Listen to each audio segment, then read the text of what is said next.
vous avez noté le défi qui est celui de stabiliser dans un premier temps, puis de reprendre dans un second temps la dette du ferroviaire. Plus de 40 milliards de dettes qui vont s'élever mécaniquement entre 60 à 80 milliards en 2025. Aujourd'hui, 1,7 milliard de remboursements qui seront portés autour de 3 dans les années qui viennent.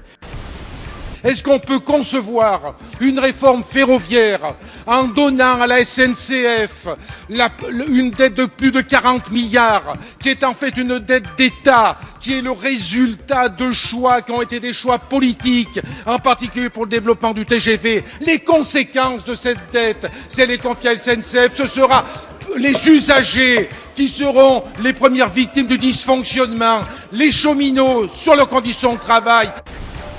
Le gouvernement propose dans le projet de loi de réduire le fardeau des intérêts de la dette. Et pour cela, plusieurs dispositions nécessiteront la contribution de tous. Ce pacte national n'a pas pour objectif ni pour effet, comme je l'entends parfois, de dégrader les conditions de travail, de salaire des cheminots. Aujourd'hui, la dette du système ferroviaire court. Et la loi trace une perspective de stabilité de cette dette, à un niveau élevé, mais une stabilisation de la dette avec deux moyens pour ça. D'abord, renoncer au tout TGV. Chaque euro disponible doit être utilisé pour entretenir les lignes actuelles et non pas construire des nouvelles lignes. Et puis deuxièmement, il faut que nous-mêmes, maintenant que nous allons être réunifiés, il faut que nous fassions les progrès d'efficacité que la France attend de nous. J'ai ici le document en main avec des engagements complets du ministre et il y a bien marqué engagement sur tous les points sur lesquels on avait demandé. Ça rejoint effectivement pour l'UNSA une grosse partie des propositions d'amendements et des demandes qu'on avait faites. Je pense qu'à un moment donné, il faut que cette réforme passe et il faut que cette réforme se fasse. Oui. Il n'y a pas de proposition qui répondent aux revendications des cheminots.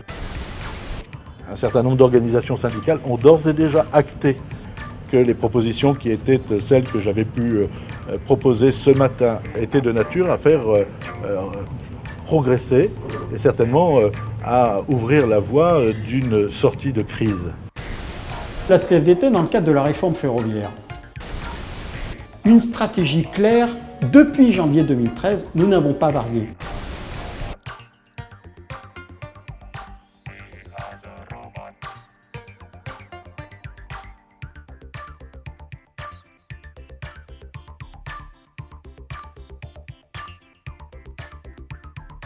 Functioning automatic,